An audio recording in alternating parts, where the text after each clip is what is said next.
kriisid, nagu näha, võivad juhtuda ka täiesti ootamatutes kohtades. Aga millised kriisid siis Eestit enamasti ohustavad ja kuidas nendeks kriisideks valmistuda, miks riik on välja andnud spetsiaalsed käitumisjuhised kriisides hakkama saamiseks, kuidas Eesti inimesed on valmis erinevateks kriisideks, sellest siis me siin Coopi logistikakeskuse Eesti ühes suurimas laos räägime järgmise poole tunni jooksul.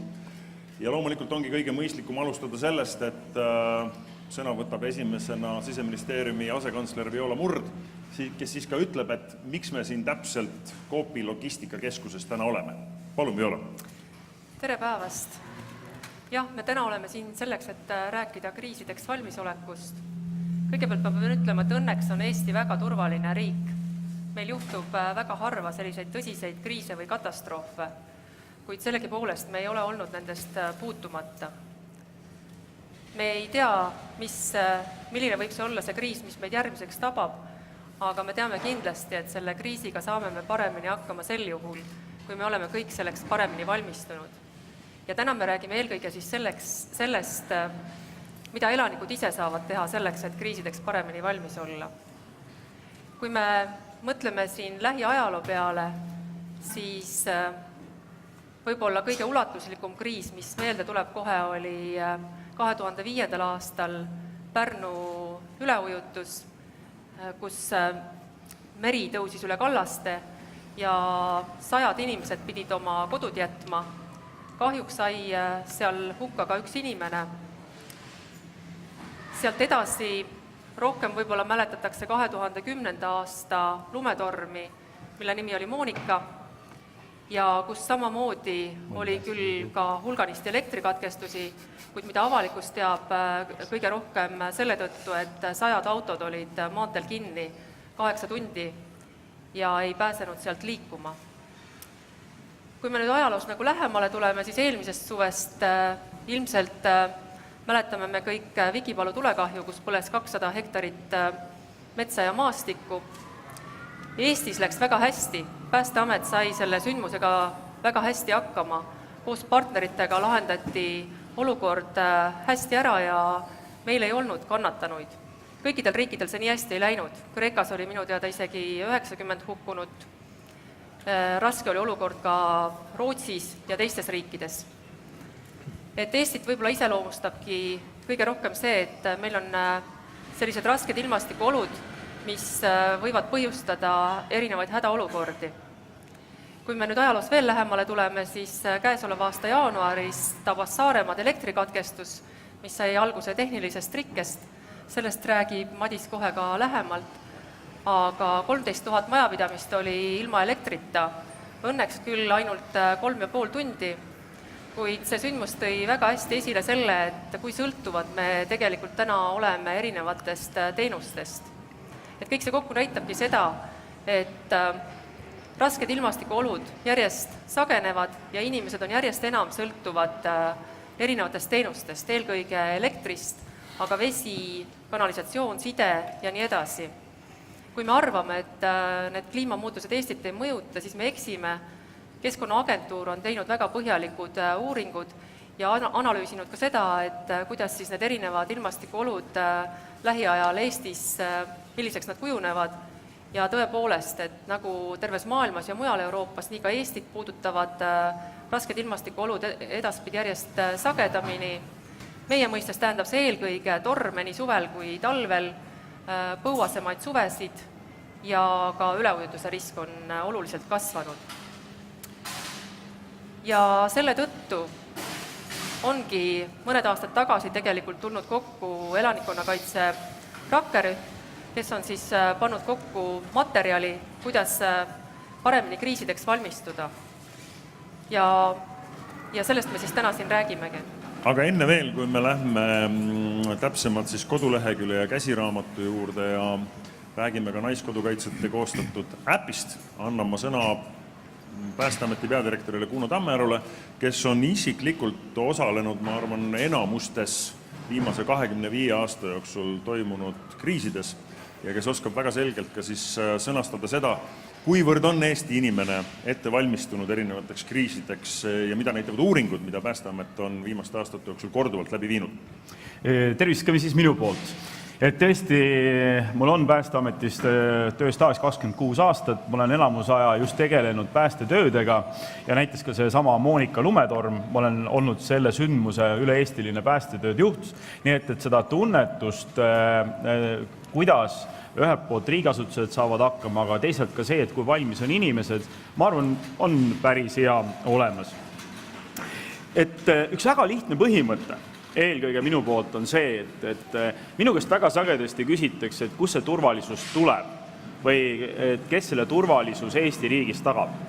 Siis ma olen selles täiesti veendunud selles, et turvalisus ikka saab alguse meist igast ühest endast. Kui turvaliselt kuidas me mõtleme, kuidas me käitume ja kui valmis me oleme. See tähendab seda, et kui hästi me oskame ohtusi märgata ja tegelikult kui hästi me oskame ohtusi ära hoida. Et see ennetamine on kõige tähtsam ja see hakkab ikka igast inimesest endast.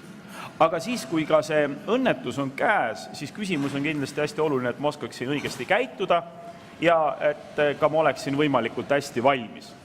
Et olla võimalikult hästi valmis, selleks ongi vaja neid erinevaid käitumisjuhiseid ja nõuanded, kuidas siis olla valmis. Ja miks on veel just Päästeameti vaates oluline, et iga inimene oleks hästi valmis, on see, et kui ka suur õnnetus juhtub, siis need reageerivad ametkonnad ja ka kohalik omavalitsus, et nii politseis ja siis ka pääste, kiirabi, me saaksime eelkõige just keskenduda nendele inimestele, kelle elu, tervis või kes siis võib-olla väga suur materiaalne vara on ohus. Et me saaksime just nendega tegeleda ja nemad sellest õnnetusest välja aidata.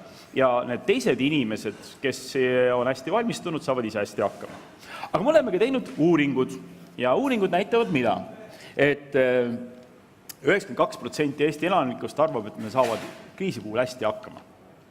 Aga kui me vaatame seda asjale natuke sisse, siis ega see inimeste optimism on iseenesest hea, aga tegelikult nad valmis ei ole. Ja seda ka annavad tunnistus need protsendid, et 59% Eesti inimestest tegelikult pole ise midagi teinud. Nad pole ise ette valmistunud. Ja põhimõtteliselt ka seda, et vaid iga 10. Eesti pere on sisuliselt selleks kriisiks valmis, tal on olemas vajalik varu, tal on olemas vajalikult see teadmised. Nii et igal juhul meil on ühiskonnana tervikuna selles valmistumises igal ühel endal palju teha.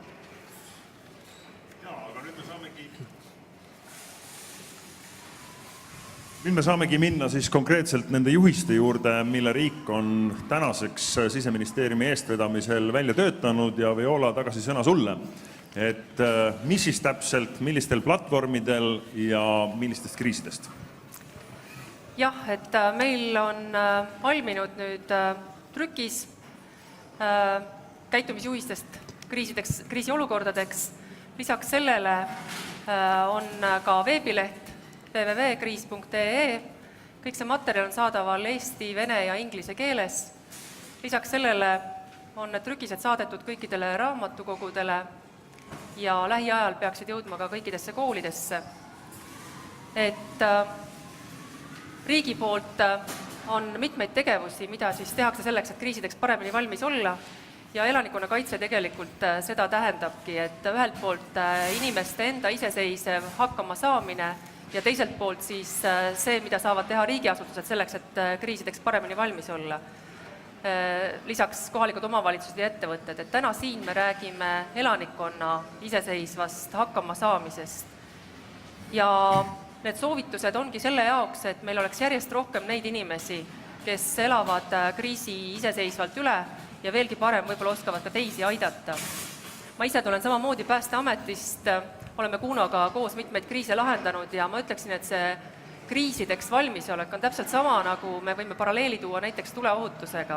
Et ühelt poolt riik teeb oma osa ära, meil on väga hea komandovõrgustik, kes väga kiiresti reageerib, aga teiselt poolt on vaja, et inimesed ise midagi teeksid, et tuleohutuse mõistes inimesel peab olema suitsuandur, hea, kui tal on ka tulekustut ja ta oskab seda kasutada ja loomulikult tuleb jälgida tuleohutusnõudeid.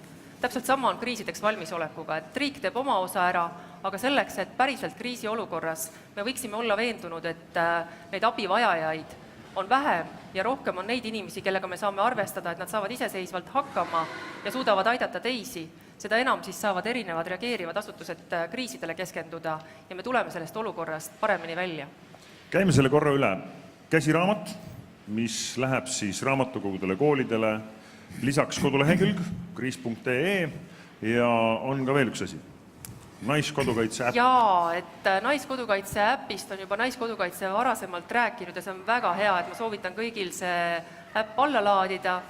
Kui te käite poes või kus iganes, te saate vaadata oma varude nimekirja sealt, seal on väga mugavad käitumisjuhised. Ja lisaks siis sellele me ootame ka inimestelt tagasisidet.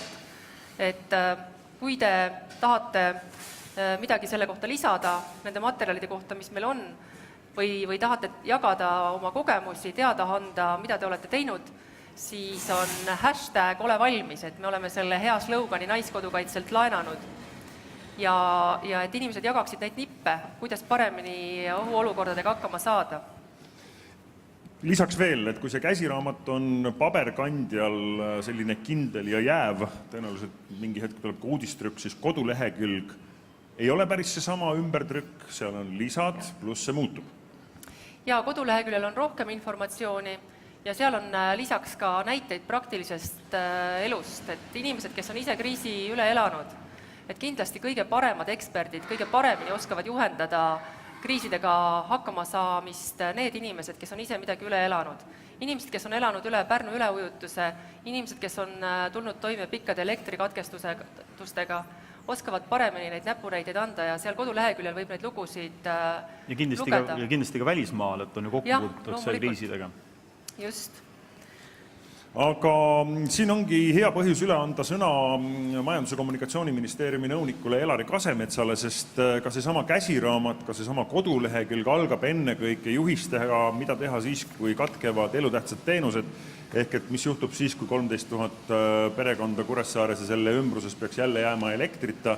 Elari, kui sõltuvad me oleme täna elutähtsatest teenustest ja mis juhtub, kui need ühel hetkel maha kukuvad? Tere kõigile! Jah, me oleme väga sõltunud nendest teenustest, et nagu see nimetus ütleme, ongi elutähtsad. Elutähtsad teenused on ju tegelikult põhjusega.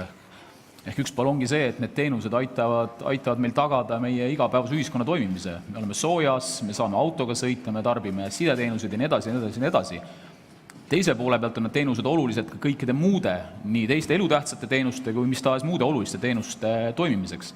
Et hea näide ongi tegelikult see sama elekter, see on tegelikult kõikide teenuste nii-öelda baasteenuseks. Paar aastat tagasi me viisime läbi kaardistuse ennekõike küll elutähtsate teenuste osutajate hulgas, et kuivõrd nad on teadlikud oma teenuse ristsõltuvustest teistest teenustest ja mis on siis need kõige suuremad sellised ohukohad või võimelüngad ka nende enda teenuste sellise toimipidavuse vaates. Ja siis me avastasime ka selle, et kui me võtame näiteks stsenaariumiks, et meil on ulatuslik elektrikatkestus, on ta siis mingi piirkonnapõhine näiteks, mis siis juhtuma hakkab, et kõik saad ise jälgida. Esmaselt koheselt on meil häired vedelkütuse kättesaamises, meised tanklatest vedelkütust kätte, sularaha kättesaadavus samamoodi, mingi aeg sularahaautomaadid küll võib-olla toimivad, aga kui seal tekivad juba mingisugused elektrivarustushäired, siis me ei saa sularaha kätte, katkeb kaugküte, reovett ei saa puhastada, see tähendab seda, et meil on probleemid kanalisatsiooniga. Ja mida edasi nüüd need tunnid lähevad, et kui me läheme siin 4.–6. tunni juurde näiteks, siis on meil kindlasti juba oluliselt häiritud andmeside, meie ID-teenused, e-ID ei pruugi töötada ja nii edasi. Kas või see, et hakkab ta kindlasti mõjutama ka näiteks meie operatiivteenistusi ja nende väljasõite. Ja see pilt esmapõlgul ei olnudki võib-olla selline kõige parem, ehk siis sisuliselt 8 tunni jooksul me nägime seda, et 8 tunni jooksul siis peale elektrikatkestusest nägime seda, et riigi toimimine on nagu olulisel määral häiritud, seda siis eelkõige nii riigiteenuste enda vaates kui ka siis täitsa tavakodanike igapäeva elu vaates. Ja võib-olla sellepärast ongi oluline, et läbi mõelda enda jaoks oma perekonnaringis just see, et et millistest teenustest me eelkõige sõltume ja mida me võiksime teha või mida me saame teha, kui see katkestus meid tabab. Et ärge saage must valesti aru, et need teenused lähevad järjest toimepidevamaks, igapäevaselt panustatakse väga palju selleks, et need teenused järjest toimiksid ja nii edasi. Aga samas me peame ka aru andma, et näiteks 2-tunnine elektrikatkestus tänasel päeval on ta hoopis midagi muud, mis võib-olla 10 aastat tagasi. Ja lihtsalt see sõltuvus, see omavaheline ristsõltuvus ja see ongi nii suur, et kas või selline mõnetunnine katkestus võib meie elu igapäevaselt mõjutada. Kui me oleme selle enda jaoks mingil määral läbi mõelnud, siis kindlasti need mõjud on väiksemad ja hakkama saamine tunduvalt parem. No meil on üks elav näide otse Saaremaalt hommikuse praamikaga siia Coopi logistikakeskusesse kohale tulnud Kuressaare linnapea ja Saaremaa vallavanem Madis Kallas, tervist. Madis, teil oli jaanuaris oli üks selline tõsisem elektrikatkestus, mida me siin on ka mainitud, 13 000 peret oli ja majapidamist oli ilma elektrita. No kuidas sa kõigest sellest nüüd ise tunnetasid omal nahal, millest Elari just rääkis? Tere päevast! Kõigepealt üks nagu tähelepanek, et jah, et me oleme igapäevaselt küll rohkem valmis erinevateks kriisideks ja teeme selleks ka pidevalt erinevaid õppuseid, siis üks asi, mida me Saaremaal ka märkasime, et tegelikult Saaremaa elanikkond 20 aastat tagasi elas võib-olla 50% sellistel pindadel, kus elektriküte ei olnud määrav, et majaäraküte ja samamoodi veevarustus. Iga päevaga Saaremaal me väljastame ehituslube niivõrd palju rohkem, et üha rohkem ja rohkem eramaju läheb siis kütteliigile, mis nõuab elektri olemasolu. Et tegelikult see on nagu kogu aeg süvenev probleem ja miks ta nüüd lõi meil väga teravalt välja on see, et Saaremaal elektrikatkestusi on sisuliselt iganädalaselt. Ka mina elan Kuressaares 20 kilomeetrit väljas, kus ei ole sellist kuud, kus elekter ära ei käiks ja vahest ka oluliselt pikemalt kui Kuressaares. Aga maapiirkondades on ikkagi ahiküte, on salvkaevud olemas, et mis oli meie jaoks nüüd peamine probleem, oligi see, et elekter läks ära piirkonnas, kus inimesed sõltuvad elektrist pea 99% ja see oligi see peamine siis, ütleme, väljakutse ka meile, et kui elekter läks ära õnneks valgel ajal, 9.50 kolmapäeva hommikul, siis esialgu mina ei saanudki oma kabinetis aru, et midagi on toimunud, kuni tund aega hiljem, siis esimesena vaatasin, et liiga suur juba sumin hakkab ukse taga toimuma, et midagi on kusagil paigast ära. Ja tehes siis ukse lahti, siis ma kuulsingi, et elekter on ära. Need, kellel ei olnud laptoppe, nendel siis sisuliselt töö seiskus, sest meil upside ja generaatorite süsteeme vallasüsteemis ei ole. Ja siis hakkas nagu minul ka peas nagu tuluka vilkuma, et ka kabinet läks juba 21 pealt kukkus 17 kraadi peale selle paari tunniga, või tund 1,5, et midagi on vaja ette võtta. Ja tegelikult neid õppusi on väga palju tehtud, aga minu jaoks tuli ikkagi sisuliselt visati külma vette ja nüüd hakkas siis ujuma sealt, et mismoodi välja saab, sest esimesena, mis minul oli teema, et kas meie hallatavad asutused, lasteaiad, koolid, mis olid täis võimsuses töötamas, et kuidas seal on küttega, kuidas seal on toitlustusega, sest lõunaaeg 12 oli tulemas, et siis teine teema oli, mis on seisud meie hoolekandeasutustega, Kuressaare haiglaga ja kolmas loomulikult siis elutähtsad teenused, küte, vesi, kanal, et õnneks lund ei olnud, et tänavate lahtilükkamisega probleeme ei olnud. Ja kui staabi, ja siis ma otsustasin kokku kutsuda staabi, et jah, paljud on öelnud, et võib-olla me reageerisime üle, samas me mingit suurt meediakajastust sellest ei teinud, et lihtsalt soovisimegi, et vältida riske, kutsuda kokku siis kriisikomisjoni siis staap nendest inimestest, kes töötavad Saaremaa vallasüsteemis ja tänaseks päevaks ma absoluutselt ei kahetse, et ma sellise otsuse tegin, et see andis meile palju praktikat ja see andis palju õppetunde tulevikust, millest ma siis võin hiljem rääkida või ka kohe, et kuidas on. No, ma arvan, et nendest õppetundidest ongi mõistlik rääkida kohe, et mis sa ise soovitaksid selle konkreetse kogemuse pealt, mis on need 3 kõige tähtsamat asja, mida peaks kõrva taha panema, mida peaks tegema, et sellises olukorras võimalikult kergelt läbi tulla? Meie kaardistasime siis olukorra niiviisi enda jaoks, et ütleme, klassikaline elektrikatkestus, mida esineb arvatavasti Eesti igas piirkonnas, ütleme siis loetud sekunditest kuni ütleme poole tunnini. See üldjuhul ei tekita mitte mingisuguseid kriise, ei tekita kaoseid, et elekter käib ära, mingisugused masinad lülitavad välja, teatud kahjud on, aga asi läheb edasi.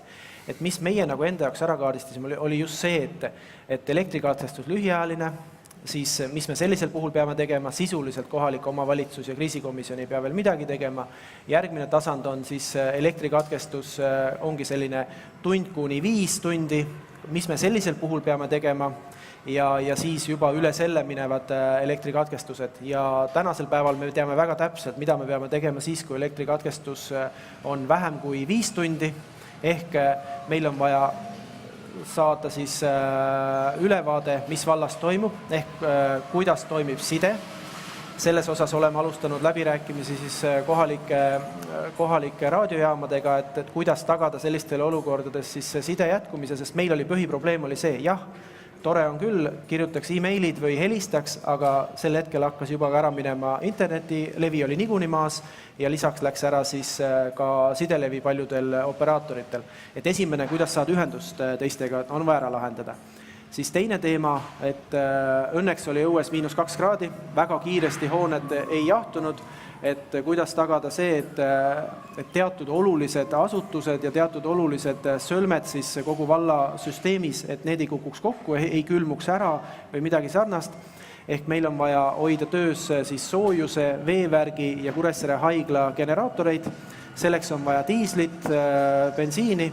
Et tänaseks päevaks oleme teinud siis ka kokkuleppe juba kohaliku kütusefirmaga, kellega me siis saame sellise kokkuleppe, et kriisikomisjoni otsusega me saame kriisisituatsioonis ilma elektrita nendelt ka kütust kätte. Selleks on vaja 1 generaatorit, mille siis vald on valmis soetama, et tagada. Ja võib-olla kolmas suurem teema on see, et mis just puudutab seda 4 kuni 5 tundi elektrikatkestust, et mida peaksid tegema meie allasutuste juhid, mida peaks tegema vallavalitsuse töötajad, sest ka sellel hetkel tekkis nagu kõigil nagu küsimus, et kas me võime nüüd koju minna. Allasutuste juhte meil Saaremaal on kokku, oli ligemale 100 hallatavat asutust, nüüd on neid 70, et mida nemad peavad tegema, et kas nad peavad siis nüüd laste vanematele hakkama teatama, kas nad peavad vallale teatama, mida edasi. Ja et need asjad me käisime läbi, aga minu jaoks oli täiesti uus olukord ja just peamine väljund oli see, või väljakutse oli see, et mismoodi tagada side, et ka meie maja, meil asuvad siis vallahooned asuvad 14 erinevat kohta ja nendega sidepidamine katkes teatud kohtadega ära. Madis, aga kas saarlane muutis oma käitumist kuidagi sellest kriisist lähtuvalt?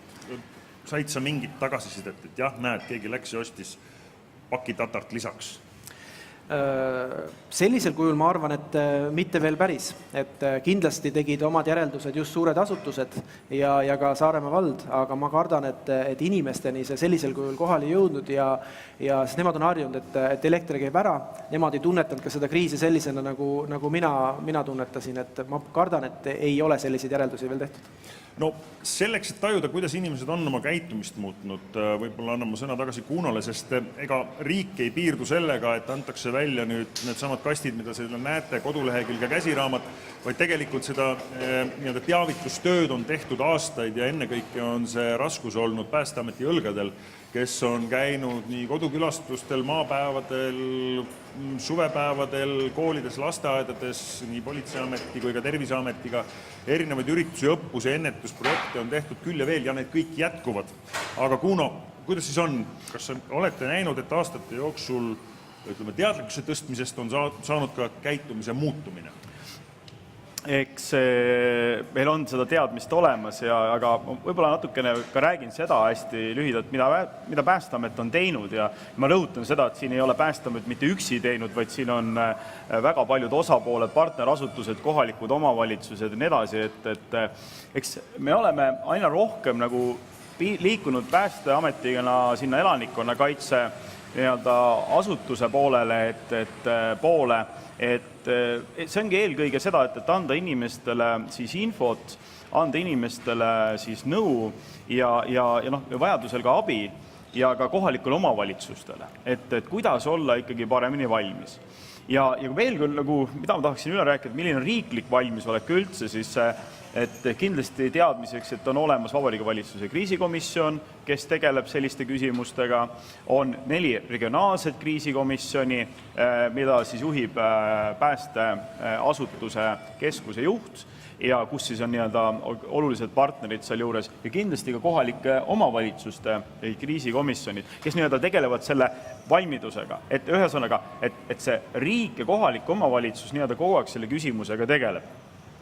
Aga mis meil on veel selles mõttes teadlikkuse kasvatamisel nii-öelda plaanis, kindlasti ka sellel aastal, on siis seda, et me tahaksime teha 25 ohutuspäeva, kus me siis üle Eesti, et kus me siis räägime, kuidas ka selle muude ohutussõnumite juures, mida Päästeamet annab, tuleohutus, veeohutus, et kuidas olla ka siis paremini sellisteks kriisideks valmis. Käime kodudes ju aastas, eelmine aasta 23 000 kodu, see aasta vähemalt 22 000 kodu, ka seal anda seda nõu ja mida me tegelikult pidevalt teeme, et me anname ennetavalt ohutussõnumeid, et mida tegelikult väga hästi just ka meediaväljaanned võtavad vastu ja inimestele sellega kohale viivad ja selle juures anname ka siis käitumisjuhised.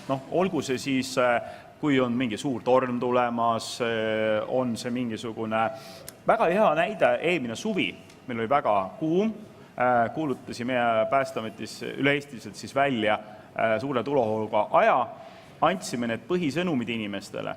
Ja käisime ka nendes kohtades, nii päästemeeskonnad, kaasasime ka teised ametkonnad, politsei ja keskkonnainspektsiooni näiteks.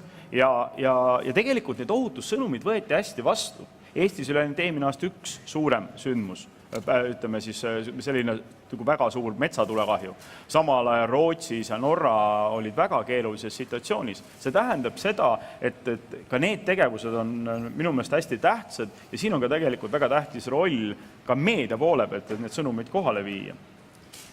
Ja võib-olla ka niisugused nagu praktilisemalt asja, et nagu ma algusel ka ütlesin, et tegelikult igal ühel on meil väga tähtis roll selle juures ja siin ka siis nii-öelda see põhisõnumid,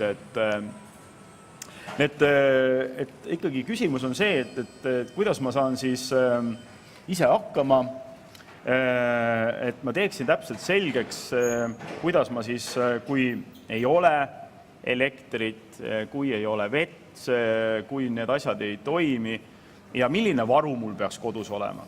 Et see varu peaks olema 7 päeva jaoks ja see tähendab ka seda, et see on ilusti läbi mõeldud, et mul võivad ju sisuliselt makaronid olla, vett võib ka olla, aga kui nendest kuidagi mingit kokku keeta midagi ei saa, mis süüa kõlbab, siis on sellest vähe kasu. Nii et kindlasti see asi ja ka see, et kui ei ole sidet, kuidas siis saada lähedastega näiteks kokku, et võib ka kokku leppida mingi koha, kus kokku saada ja kuidas siis näiteks saada ka sooja. Tegelikult see asi on oma olemuselt hästi lihtne, et kui me räägime siin elutähtsa teenuse ärakatkumisest, ütleme, et elektrit ei ole nii edasi, üstapuha, mis on tegelikult inimesel vaja? Inimesel on vaja jooki, inimesel on vaja toitu, inimesel on vaja süüa, sooja ja inimesel on vaja infot. Kui need asjad on inimesel olemas, siis tegelikult inimene saab suurepäraselt hakkama. Kindlasti inimene tahab igasuguseid muid asju ka veel kindlasti midagi veel teha, aga need on kõige vajalikumad. Ja kui need asjad on olemas, siis tegelikult inimene saab super hästi hakkama. Ja samas ka sellest samast juhendist ma tahaksin rääkida enda loo ka kohe ära, et nagu te teate, siis sellel nädalal oli Hollandis üks rünnak. Minul tütar õpib Hollandis ja ma tegin kohe kiiresti sellest käitumisjuhistest pildid ja saatsin talle, et ta saaks need üle lugeda ja ka oma siis sõbrannadele teada sellest anda, et ta oskaks õigesti käituda.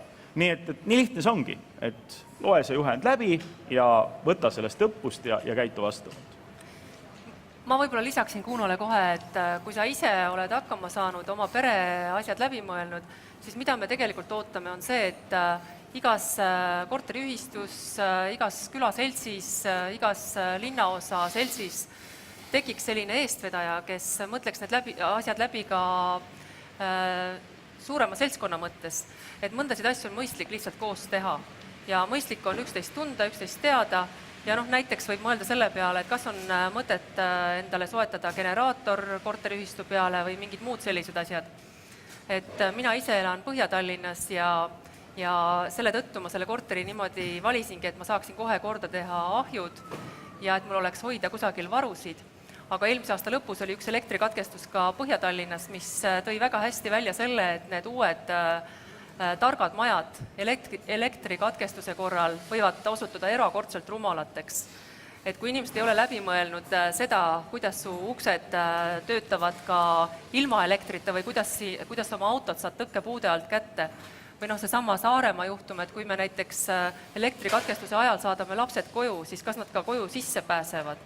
Et kõik sellised asjad tuleks ühiselt läbi arutada nii koolis, lasteaias, oma kogukonnas, oma korteriühistus. Ja oma kodus ka ikka. Ja oma kodus ka loomulikult. Kui sa kodus oled kõik ära teinud, siis saab mõelda edasi, et kindlasti on neid inimesi, kes saavad paremini hakkama, kindlasti on neid inimesi, kes täna nii hästi hakkama ei saa, et aitame üksteist, toetame üksteist ja minu meelest võti peitubki selles sidususes, et mida paremini me oleme üksteisega seotud, mida paremini me suudame üksteist kriiside korral aidata ja iseseisvalt hakkama saada, seda tugevamalt me riigi ja rahvana ka oleme. Jah, et ma võib-olla ütlen ka selle rootslaste kolleegide mõttekäigu, et just, et ongi, et inimene, kes teab, tunneb, on valmis, see inimene ei karda, see inimene oskab õigesti käituda ja ta oskab teisi inimesi aidata ja läbi selle just see meie ühiskonna sidusus ja valmisolek tegelikult paraneb. Nüüd Viola, Kuno, Madis ja Elari tõuske korra püsti, sellepärast et lava nüüd läheb Päästeameti ennetusse eksperdi Mikko Virgala kätte, kes näitab väga lihtsa nipi, kuidas kõik Eesti inimesed saavad väga lihtsal moel ise ennast 7 päevaks kriisi vastu ja oma peret varustada, ehk et mida siis täpselt nii toidu kui esmaabi kui ka ravimitest peaks endale koju soetama.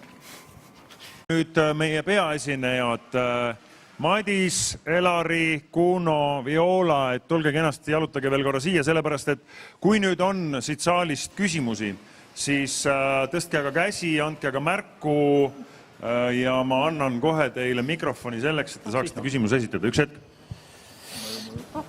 Istume. Ma ei saa... Tere, Marvel Riik Õhtulehest. Selline küsimus. Kriis on kindlasti erinevaid mastaabilt ja nii edasi, aga paar aastat tagasi sai uuritud, kuidas meie kohalikud omavalitsused on valmis kriisideks. Ja sai teada, et Tallinnas oli vist mingisugune MUPO teinud töörühma, kes hakkas asja kaardistama, aga ega nad väga rääkida ei tahtnud ja muu Eesti oli üsna halvas olukorras, et kui tuua siin välja näiteks, et kuidas garanteerida joogivett ja kuidas on lood pommivarjunditega, et kuidas ikka on meie kohalikud omavalitsused kriisideks valmis? Ma äkki siis hakkan liiga peale, kui... Töötab või? Nüüd töötab praegu. Jah, et vahepeal on aeg edasi arenenud ja kohalikud omavalitsused väga aktiivselt täna toimetavad. Meil on 2017. aastast hädaolukorra seadus, millest tulenevalt siis on mitmeid kohustusi kohalikel omavalitsustel ja loomulikult nad peavad tagama siis elutähtsad teenused, eelkõige siis kohalikud teed, vesikanalisatsioon ja kaugküte. Lisaks sellele Politsei- ja Piirivalveametiga koos on neil kohustus siis valmistuda ka evakuatsioonikorralduseks. Et töö käib seal ja Päästeamet on see asutus, kes kohalikke omavalitsusi siis nõustab ja nende üle ka järelevalvet teostab. Et asi on töös ja mitmed omavalitsused on täna oluliselt paremini valmis kui mõned aastad tagasi. Et kui me siin täna kuulsime Saaremaa lugu, siis juba sel aastal lisaks Saaremaale ka näiteks Põltsamaa vald kuulutas välja hädaolukorra ja katsetas oma võimekust hakkama saada siis, kui näiteks teed enam ei ole sõidetavad nii hästi, kui nad tavaliselt on ja nii edasi. Et loomulikult kriisideks valmis ei ole midagi sellist, et nüüd me oleme absoluutselt valmis. Et see on tegevus, mis käib pidevalt ja keskkond meie ümber muutub ka pidevalt. Et täpselt samamoodi nagu omavalitsused toimetavad, täpselt samamoodi toimetavad erinevad elutähtsad teenuste osutajad ja täpselt samamoodi peaks hakkama toimetama nüüd ka inimesed. Et kõik see kokku peaks klappima. Et ma ütleks, et omavalitsused toimetavad järjest ja järjest paremini saavad hakkama et kui peaks mingi hinde panema, siis kõva 3, ütleme nii.